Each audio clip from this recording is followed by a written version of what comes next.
그 지분형 주택담보대출 한 번만 더 짚고 넘어가겠습니다.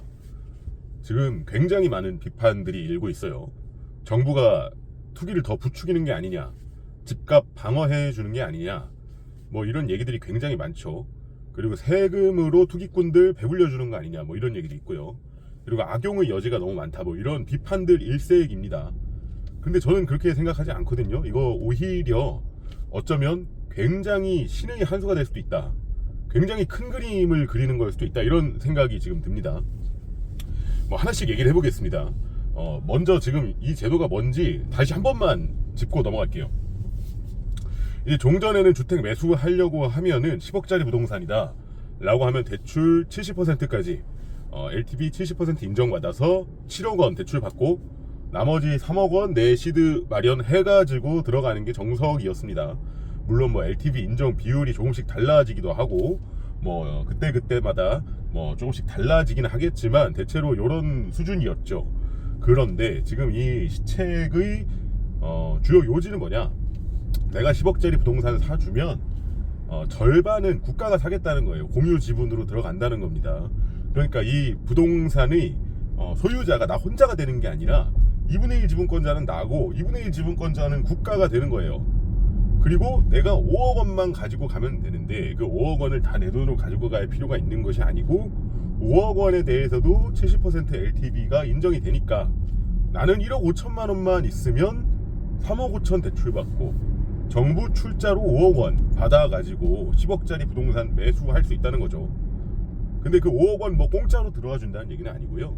그 국가가 이제 투자하는 5억 원에 대해서는요, 연 2% 정도 사용 수익률을 받겠다는 거예요. 마치 이자처럼. 그리고 부동산 값이 만약에 오르면 10억짜리가 예를 들면 12억이 됐다. 그러면 이제 팔 때 2억의 차익이 남잖아요. 그 2억을 내가 다 먹는 게 아닙니다. 국가가 반 가져가는 거예요. 나는 1억 먹는 거죠. 그리고 1억은 국가가 가져가는 겁니다. 반면에 2억 떨어지면요, 나랑 국가랑 반씩 책임지냐, 그게 아니라는 거예요. 그럼 뭐냐, 만약에 10억짜리 샀는데 2억 떨어지면요, 저는 고스란히 5억 들고 나가는 겁니다. 그런데 이제 국가가 2억 손실을 보는 그런 구조가 되는 거예요. 지금 현재 구상은요.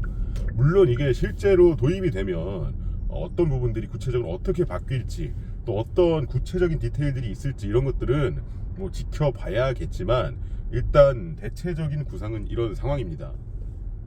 자, 생각해보세요. 이거 한번 이제 수요 측면에서 그리고 공급 측면에서 나누어서 한번 생각해 보겠습니다. 이거 수요 측면에서 먼저 볼게요. 이거 굉장히 매력적인 상품입니까? 그럴 것 같아요. 만약에 지금 보고 계신 시청자분께서 이거 지분형 주택담보대출 받아서 부동산 사실 것 같아요? 자, 내가 만약에 이 부동산의 상승에다가 배팅을 하고 있다면 사실은 그렇게 매력적이지 않을 거예요. 왜냐하면 내가 예를 들면 1억 5천 갖고 있다고 가정을 해볼게요. 그럼 이제 통상의 담보대출 가지고 들어가면 5억짜리 부동산 그냥 사면 됩니다. 그러면 3억 5천만 대출이 있는 거고 거기에 대해서 이자만 내면 되죠. 그리고 차익을 제가 먹습니다. 5억짜리가 6억이 되면, 그러니까 20% 오르면 제가 20% 먹는 거예요. 그런데 내가 만약에 그렇게 하지 않고 10억짜리 부동산 들어갔다고 생각해 보겠습니다. 내가 1억 5천 들어가는 건 똑같습니다. 그리고 3억 5천만 원 대출에 대한 이자 내야 되는 것도 똑같아요. 그런데 5억 원의 정부 출자 지분에 관해서 사용 수익률을 연 2% 내야 돼요. 물론 연 2%가 시중 금리에 비해서는 저렴한 금리인 것은 사실입니다. 근데 그렇다고 하더라도 이것이 과연 나에게 큰 이득이 되느냐? 만약에 10억에 대한 그 가치 전부를 인정받아서 만약에 10억이 12억 됐을 때 그 2억을 내가 다 먹을 수 있다면, 그러면 이거 엄청난 혜택이겠죠. 그런데 그렇지 않고 절반만 먹을 수 있다면 결국은 5억짜리 부동산이 6억으로 오른 거나 또는 10억짜리 부동산이 12억으로 오른 거나 똑같다는 거예요. 처음에 1억 5천을 투자한 투자자 입장에서는 결국은 20% 올랐을 때 내가 가져가는 금액이 내 최초 시드 대비해서는 똑같다는 겁니다. 5억짜리를 사든 10억짜리를 사든. 그런데 사용 수익률은 정부 출자 지분 5억 원에 대해서 연 2%를 더 내야 되죠. 그러면 이거 매력적입니까? 부동산 상승에 베팅하는 사람 입장에서요? 저는 별로 아니라고 보여져요. 차라리 어떻게든 구해가지고 10억을 내가 전부 다 이제 LTV 70% 인정받고 어떻게 1억 5천을 더 구해가지고 10억짜리 부동산을 사든가, 아니면 그냥 5억짜리 부동산을 사는 게 오히려 이득이죠. 적어도 정부 지분에 대한 사용 수익료는 안 내도 되니까요. 같은 금액으로 들어갔다 쳤을 때. 그럼 이거 어떤 분들에게 매력적이냐? 내가 그 부동산 실제로 매수해서 들어가서 거기 거주할 의사는 있는 실수요자분들인 거예요. 그런데 이게 내가 오를지 내릴지 잘 모르겠거나, 아니면 이거 잘못하면 좀 내려갈 수 있을 것 같은데, 이런 분들에게는 매력적일 수 있는 거죠. 내가 10억짜리 부동산, 괜찮은 아파트, 내가 예전부터 보고 있는 아파트가 있어. 근데 이 아파트 내가 자칫 못 들어가겠어. 지금 시장이 불안정하니까. 야, 이거 큰일이다. 이거 어떡하지? 근데 내가 만약에 10억 주고 들어갔어도 5억 이상 하락하지 않는다면 내 돈은 보전이 된다네. 그러면 한번 들어가 볼만 하죠. 그 3억 5천에 대한 이자, 그리고 더 추가적인 5억 원 정부 출자 지분에 대한 사용 수익료 정도는, 그래, 이 정도는 내가 실제 사용 수익료로 내고 살아도 난 그거에 대해서 불만이 없다. 난 내 실거주 가치는 그 정도 되는 것 같다. 이렇게 생각하시는 분들 입장에서는 굉장히 매력적인 제안이 될 수도 있는 거예요. 그렇다면은 수요 입장에서는 뭐다? 이거 배팅을 이제 상승에다 배팅하는 사람들한테는 크게 이렇게 매력적인 수요가 아니겠지만은, 하락 또는 이제 앞으로 잘 모르겠다 이렇게 배팅하시는 분들 입장에서는 이거는 좀 굉장히 의미가 있는 선택지라는 겁니다. 자, 그럼 공급 측면에서 볼게요. 이 공급 측면에서 보면 이거 좀 더 골 때리는 부분이 있어요. 이거 결국은 정부가 이걸 시행하려고 해도 이거 사실은 매도인이 안 팔면 그만입니다. 그러니까 무슨 말이냐면은, 내가 이거 지분형 주택담보대출로 내가 들어가고 싶다, 어떤 아파트를. 근데 그 아파트를 내가 들어가려고 하면서 매도인이랑 협의를 하는 과정 중에, 저 이거 지분형 주택담보대출로 5억은 저기 대한민국에서부터 받아가지고 들어갈 건데 괜찮을까요? 매도인이 아니요, 안 됩니다, 이러면 끝인 거예요. 그렇죠. 왜냐면 이거는 사적 거래이기 때문에 어떻게 강제할 수 있는 방법이 없어요. 하고 싶다고 해도. 그렇잖아요. 그렇다면은 물론 매도인 입장에서 그걸 굳이 반대할 이유도 없겠지만은 일단은 그렇다는 거예요. 그래서 기존에 있었던 이미 시장에 공급되어 있는 아파트에서 요 제도를 들어갈 때는 결국 한 채 이렇게 들어가는 수밖에 없죠. 그럼 대량 공급이 가능한 곳은 어디냐? 대량 공급이 가능한 곳은 지금 악성 미분양이 모여 있는 이제 분양 예정 중이거나 또 이제 분양 진행 중인데 분양이 안 된 그런 건축물들, 신축 건물들, 이런 경우에는 국가 차원에서 인센티브를 좀 주고, 자, 여기서부터 여기까지 분양은 지분형 주택 담보 대출로 해가지고 분양을 해라. 그럼 너희한테 국가 차원에서 이런 인센티브를 주겠다 하고 이제 대규모 공급을 할 수도 있어요. 그렇죠. 그런데 이제 지금부터 생각을 잘 해보겠습니다. 이거 누구 좋으라고 하는 제도 같으세요? 잘 생각해보세요. 누구 좋으라고 하는 제도 같으세요? 제가 예를 들면은 부동산 이제 매도인 입장이라고 생각해보세요. 내가 한 5년 정도 10년 정도 보유하면서 차익을 나름대로는 봤어요. 호가상으로는 내가 예를 들면 한 6억에 매수해가지고 지금 매도 거래가가 한 10억 12억 찍힌다고 가정을 해보겠습니다. 그런데 이거 실제로 내놓으니까 안 나가는 거죠. 왜냐면은 매수자들이 지금 굉장히 이 시장 상황에 대해서 예측이 불분명하다고 생각을 하고 있으니까요. 그런데 만약에 지금 이 제도가 시행이 되기 시작을 했다. 그래가지고 일반 매수자 입장에서 마치 주택담보대출 끼고 들어오듯이 지분형 주택담보대출 끼고 이 아파트 매수하겠다라는 의사가 있다. 그분들 입장에서는 이게 지금 12억, 10억의 호가가 찍혀 있지만 이게 설령 조금 내려간다 하더라도 그 가격에 살 용의가 있는 분들이라는 거잖아요. 그렇죠? 그런 분들 입장에서 이제 매수에 대한 이제 수요가 발생하기 시작하죠. 그러면은 이거 기존에 이거 안 팔려가지고 고민하던 매도인들 입장에서는 호재인 겁니다. 탈출각이 나오는 거예요. 내가 정리하고 나갈 수 있는 각이 나오기 시작을 하는 겁니다. 그렇잖아요. 자, 그래서 일단은 한번 여기 가정을 해볼게요. 자, 좋다. 나 원래 내놨었는데 안 팔리고 있었는데 다행히 어떤 사람이 지분형 주택담보대출 끼고 내가 내놓은 가격 10억에 지금 들어와서 사갔다. 야, 나는 손 털고 나오겠죠. 기분 좋게. 어쨌든 간에 나는 이제 차익도 이미 받고 적어도 내 자산을 지금 지킨 겁니다. 적어도 하락 국면에 본격적으로 접어들기 이전에 내 가치가 시장에서 판단받은 정도의 가격으로 지켜진 거예요. 자, 그러면 이제 이게 시간이 조금 지나고 나면 내 매수인 입장에서 다시 생각을 해볼게요. 매수인인 나도 언젠가는 매도인이 될 수 있는 거잖아요. 물론 이게 가격이 대세 상승을 해가지고 야 이제 내가 팔 때 이득까지 보고 팔면 너무 좋겠지만 그게 아니라고 생각했을 때 생각해보세요. 내가 지분형 주택담보대출로 들어온 사람 입장에서는요 매도가 엄청 가뿐해지는 거예요.